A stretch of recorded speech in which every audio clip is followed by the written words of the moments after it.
एक बार सबको मिलकर जयकारा लगाना है। सबसे पहले जो जयकारा है दादा गाजी मर्द का, और सीधे हाथ की मुट्ठी बंद करके जोर से जयकारा, ताकि ये जयकारा 8 तारीख से पहले ही चंडीगढ़ पहुंच जाए और आप लोगों का जो चंडीगढ़ का ठिकाना है वो पहले ही फाइनल हो जाए। पहले भैया खड़ेगी और फिर गाजी मर्द की।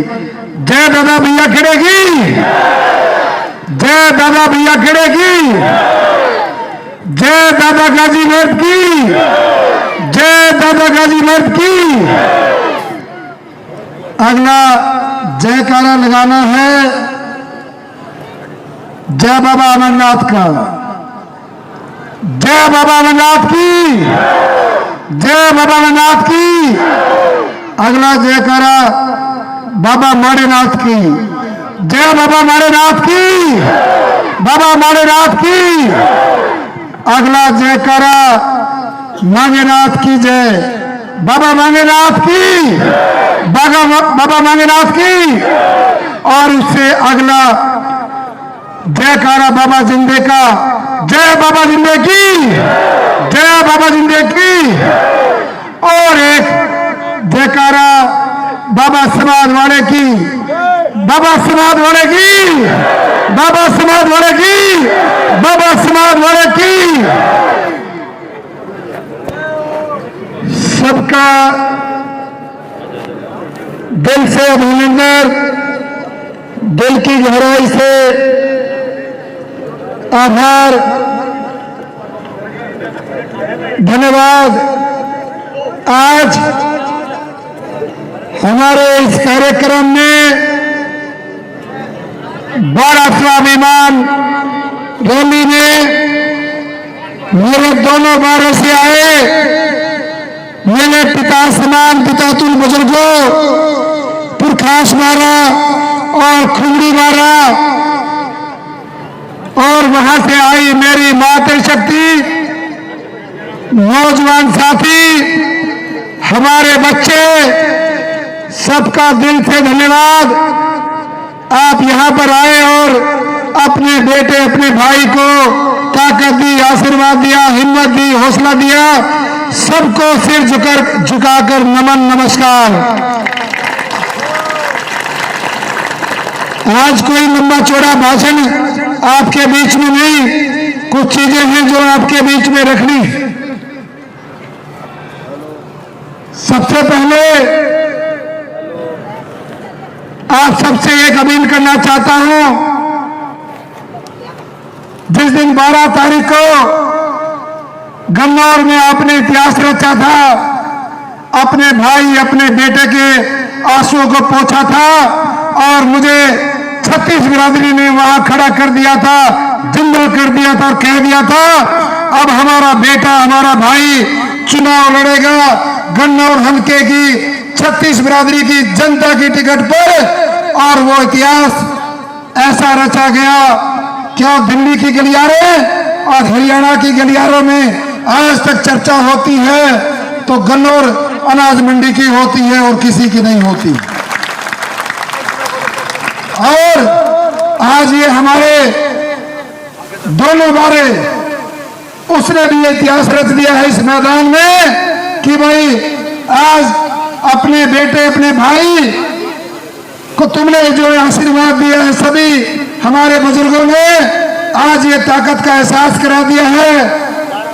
उन नेताओं को जो अपने आप को खरबोपति कहते हैं, अरबोपति कहते हैं, ये चेहरे बताते हैं, इनकी चमक बताती है और इनका जो ये आक्रोश बताता है कि आने वाली 5 तारीख परसों इतनी लंबी लंबी कतारें होंगी और 8 तारीख को सवेरे 10 बजे ऐसा इतिहास रचा जाएगा इस गन्नौर का, पूरे हरियाणा की सबसे बड़ी जीत होने वाली है, सबसे बड़ी।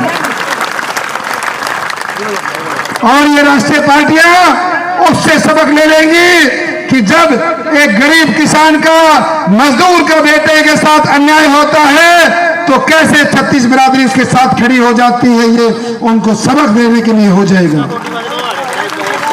मैं अपने सभी भाइयों से निवेदन करना चाहता हूं कि सबसे जरूरी जो लड़ाई है वो बुत की लड़ाई है। सबने यहां से जाकर जैसे बॉर्डर पे सैनिक तैनात रहता है ऐसे अपने अपने बुथों की रुखाड़ी करनी है, वहां पर जाके काम करना है। जो जो साथी मेरे काफिले में चलते थे आज से सबको अपने अपने गांव में अपने बूथ पे पहुंच जाना है और जो असली लड़ाई है, जो असली जवाब है, असली जो अपने बेटे अपने भाई के आंसुओं का बदला है वो बूथ से लिया जाएगा, वोट से लिया जाएगा। इसलिए सबको वहां पहुंचना है। कुछ रात को 1 बजे 2 बजे कुछ गुंडे निकलते हैं गाड़ियों में, हमारे भाइयों को डराया जाता है। जो हमारे नरम वर्ग के भाई हैं उनको धमकाने का काम किया जाता है। आज से आपको ये प्रण लेके जाना है, आज की रात, कल की रात और दोनों रातें आपको जाकर काटनी है, सोना नहीं है। नौजवानों के लिए ये बात है, आपने फिक्री पहरा देना है। रात को किसी भी गांव में इन गुंडों की गाड़ी ना आ पाए ताकि हमारे किसी भाई को, हमारे किसी गरीब आदमी को डराने का काम न किया जाए। इन चीजों का आपको ध्यान करना है। दूसरा, मैं अपने किसान भाइयों को कहना चाहता हूं, ये लोग प्रचार करते हैं हमारे बारे में कि भाई ये कभी भी किसान इकट्ठे नहीं हो सकते, इनकी वोट कभी भी इकट्ठी नहीं जा सकती। इनका काका जहां वोट डालेगा इनका ताऊ नहीं डालेगा और जहां ताऊ डालेगा वहां इनका काका नहीं डालेगा। इस चुनाव में दिखा दो हम सब एक हैं, सब एक हैं, दिखाना है इनको। और ये भ्रम निकाल दो कि हम कभी अलग अलग वोट डालते हैं, ये निकाल दो। और कई साथी जो सरपंच का चुनाव लड़ना चाहते हैं, ये लोग उनसे संपर्क करते हैं, कांग्रेस वाले, बीजेपी वाले, या कई साथी जो सरपंच के चुनाव में पहले नंबर पे, दूसरे नंबर पे, तीसरे नंबर पे आए हो, या कोई पूर्व में सरपंच रहा हो, सारे इकट्ठे हो जाओ, पुराने चुनाव को भूल जाओ सरपंची के, और आने वाले चुनाव को 2 दिन तक भूल जाओ। अभी केवल एक ही मिशन है, हम दिखाना चाहते हैं इन 40 साल पुरानी दोनों ताकतों को कि गरीब किसान का बेटा, मजदूर का बेटा भी कहीं धरती पे जगह लेता है, कुछ ताकत रखता है, ये दिखा देना उनको। तीसरा, मैं अपनी मातृशक्ति आई है इनको बताना चाहता हूं, और मेरे बुजुर्गों को आप मजबूत हो जाना। जो हमारे काका ताऊ दादा यहाँ नहीं आए हैं उनको भी बता देना, मेरी मातृशक्ति जो हमारी काकी ताई नहीं आई है उनको भी बता देना। ये ऐसा मौका है, यदि आपके बेटे के साथ कुछ भी 19-21 हो गया, लापरवाही हो गई, कभी भी कोई जीवन में कोई भी गरीब किसान का बेटा, मजदूर का बेटा दोबारा इस लाइन में राजनीति में आने की हिम्मत नहीं रखेगा, दोबारा उठ नहीं पाएगा। इतनी ताकत, इतनी हिम्मत, इतनी मेहनत सब कुछ लगाया, और यदि कोई गड़बड़ हो गई तो किसान के घर में कोई भी सोचेगा कि केवल हम सरपंच बन सकते हैं, जिला पार्षद बन सकते हैं, ब्लॉक समिति बन सकते हैं, एमएलए हमारे बस की बात नहीं। ये एक उदाहरण सेट हो जाएगा। इसलिए आप मजबूत होकर आज से जो भी कमी पेशी है उसको ठीक करना, मेरा इतना निवेदन है।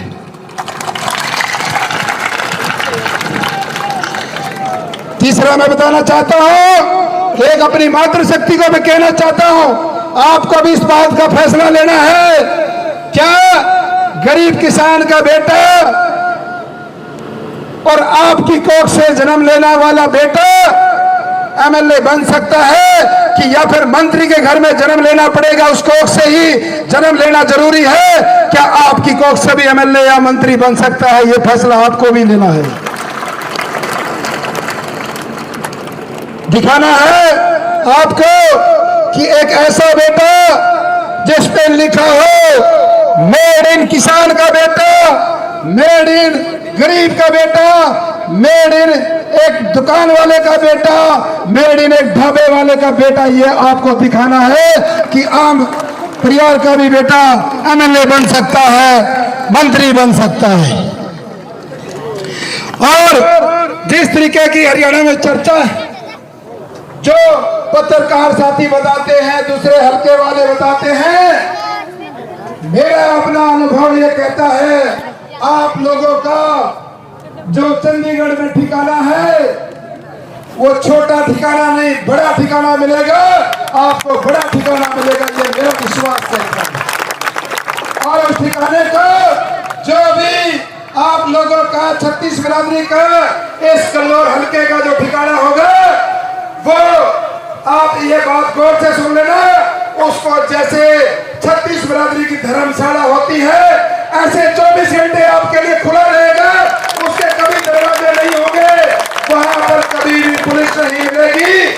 आपको ऐसा महसूस होगा कि ये ना कोई मंत्री है ना कोई एमएलए है, उसको आप अपना गेस्ट हाउस बनाना, उसको आप अपना घर बनाना, कोई भी जाएगा चंडीगढ़ वहां जाकर ऐसे दरवाजा खोल सकता है जैसे अपने घर का दरवाजा खोल।